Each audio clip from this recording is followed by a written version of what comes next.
Driving Test Examiner Secrets 2025. This is how you're going to pass your driving test this year. So let's jump into the big 6 driving test tips that are going to help you pass your driving test. Now, as Sun Tzu once said, to beat your enemy, one must become your enemy. And it simply means if you want to beat your enemy, you need to understand exactly how they think. And that's what we're going to do today with the driving test. We're going to put ourselves in the examiner's shoes and learn to think exactly like a driving test examiner. Let's start by clearing this up. Your driving test examiner is not the enemy, but a lot of learners treat them like they are. And why wouldn't you when you hear all of these horror stories about driving test examiners? When in reality, they're people that have just unfortunately failed their driving test, and the driving test examiner is the only person they can take it out on. And it's really important for our minds that we don't see the driving test examiner as the enemy, because it completely changes our perspective of the driving test. Think about it from the driving test examiner's perspective, okay? We're at the test center, we get in the car with this learner, we've never met them, we don't know anything about them, we're hoping they can drive, we're really hoping they drive because we're putting our lives into their hands for 40 minutes. And we can't speak, we can only give directions, we can't say when to stop or go because that would wreck their test, that they've paid good money for and it's really hard to get. We can only give directions. What would you be thinking as the examiner? Would you be thinking, yes, I'm gonna catch them out, yeah, I'm gonna really upset them and they're gonna drive like hell, it's gonna be great for 40 minutes, or are you gonna be thinking, I really hope that they just drive well so I can get back, have a coffee, and enjoy my day. It's the obvious choice, isn't it? And that's all the examiner's thinking. And you need to keep that in the forefront of your mind because negativity feeds negativity. If you're thinking negatively now, that the examiner's a bad guy and they're out to get you, you're just gonna feed into more anxiety, more nerves, which is gonna feed into more mistakes. And the best way to change this is shift your mindset. The examiner is your friend, not your enemy. Now this is the most effective tip I can give you for passing your driving test. And it's called commentary driving, and it just means talking out loud while you're driving. Here's an example. Okay, so we're coming to the end of the road, there's a giveaway sign, I'm turning left, so central left mirror, clutch down into first, it's looking, there's space, so I'm gonna carry on. At the end of the road, I know I'm turning left. Okay, the speed limit's 30 miles per hour, so I'm just keeping an eye on that. There's parked cars on the right, so I'm staying nice and close to the curb in case something comes the other way. Okay, traffic lights on red, checking central mirror. I'm gonna signal left. I'm gonna start just braking gently, 2 car lengths away and clutch is going down. I'm gonna go and roll into first. Just try and figure out what's happening here. So we've got red lights, it's a crossroad. So when the lights go green, I can just go because I'm turning left. So I'm gonna have priority, absolutely fine. Yellow box there, so we're not gonna go and wait inside the yellow box. There's a car there, but it's my priority, so I don't need to give way. And when we get to the roundabout, we're going left, so central mirror, left mirror signal. And we're slowing down, we're in second gear, we're slowing, we're looking for space. Yes, there's space, so I'm gonna carry on, going into the left lane. It's a 30 mile per hour speed limit. I'm getting up to 30. I'm just checking, keeping an eye on my mirrors. Oh, doing 33, so get off there. Roundabout coming up, I'm gonna be turning right. So I need the right lane, so central mirror, right mirror signal, check blind spot, and it's safe too, so I'm just gonna move across. I'm gonna leave my signal on because the roundabout's coming up. I'm just gonna brake gently, get into second gear, and we're looking and we're looking and we're looking. This is a busy roundabout. And we're gonna roll into first gear, and there's a space there, so I'm gonna carry on there. Here's why it works. It forces your brain to stay present and to stop daydreaming. You know those times when your parents say, "Are you listening?" My wife, "Are you listening, Josh?" No, I'm not. And you were trying to listen, you were trying, but it was just really boring. And you started daydreaming. Driving's exactly the same, especially when you're doing it for 40 minutes. The longer you drive, the more likely you are to daydream. Ask anyone, ask your mum and dad. Well, commentary driving completely counters this in every way possible. This is how I passed all of my driving instructor tests first time. And the police are trained to do it, ambulance do it. Any advanced driving test will encourage you to do this because it keeps you locked in till lunch. The next really important part is clarity. Your examiner's not having to guess what you're thinking. You can't do anything wrong by doing this. If I'm driving down the road and there's a red light coming up and I say red light, check my mirror, start braking, well, the examiner knows straight away, I've seen the red light 1, I've checked behind me 2, so we can't miss that I've checked the central mirror. You can't say, you ain't checking your metal mirror, because I've said it. I'll say that, mucker. And then I've said I'm braking. So even if I do brake a bit late, he knows that I'm going to brake, I've seen it. which is going to put him at ease. It's going to calm them down, it's going to make them feel better and show what a good driver you are. Number 3, another one of my favorites, the no stopping game. Not a very catchy name. This game has helped a lot of learners. Biggest one here, one of my biggest TikToks, Brad. He was a good driver. He'd had 2 or 3 tests before he came to me. Brad used to rush into the red light, then slam the brake on last few seconds. I'm gonna say slam, I don't mean emergency stopping everywhere. I just mean it was very, very late braking. And then we'd be off again, and then next red light, and it was all about the braking really. And when you last minute, it makes it come across erratic, meaning uncomfortable, panicky. You're the passenger, you're putting your life in their hands, you want to know that they've seen it, and you can't say anything. Well, that was Brad. And that's why he kept failing his driving test, because it meant he kept speeding, he'd brake too late, and he'd make far more mistakes because he'd miss things. So I suggested this. I say, Bradders, we're gonna play no stopping game. If you can avoid stopping this car for the next 10 minutes, I'm gonna buy you a McDonald's. Wow. But if you can't, you're gonna buy me a McDonald's. And he said, yeah, Josh, I'm up to the challenge. Let's go. Okay, so this is how you play the no stopping game, okay? So I've seen the traffic lights ahead. They're red, so I'm slowing down extra early. To do this well, you have to be looking as far ahead down the road as you can. That's the real golden rule. You won't be able to do this if you aren't looking down the road. And this road, a road with lots of traffic lights, is perfect. Now, sometimes you are just going to have to stop, but 99% of the time, you can get away with it. So we're looking in the distance, we've seen there's a red light down there.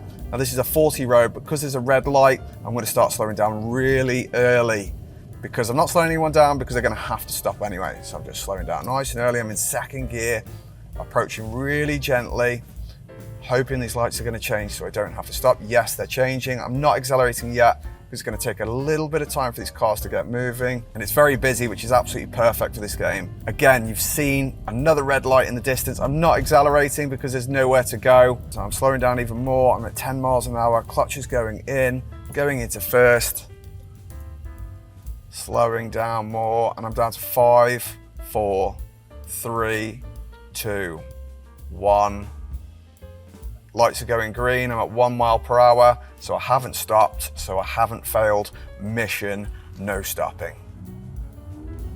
This is going to massively help your anticipation and planning. You're going to be a much better driver if you can do this. Again, now this one's a bit more interesting. We're turning right. Now this is the sort of one you're highly likely to have to stop, just because they are red for so long. Like you see that light's going red, and I don't want to go too slow because, especially if the lights on the left are green, they're separate lights. So if I go too slow, I'm going to block people from going ahead. So you've got to be a little bit careful if you're turning right. But apart from that, no stopping game. And I'm still creeping forward. I haven't stopped, I haven't stopped, I haven't stopped, I haven't stopped. I'm going to continue creeping forward really slowly. But what we don't want to do is compromise our tarmac and tires. So just make sure that you can still see tarmac and tires. That's more important than not stopping. And yeah, at that point, I'm going to call it a day there and say, mission failed. No, we did really well. Got all the way from the roundabout to here through 3 sets of red lights. You saw how long they were red. It's going to show the examiner you've got really good awareness looking down the road. And because you've got really good awareness, you can then plan better, because you can plan your speed out and anticipate the light's going to change.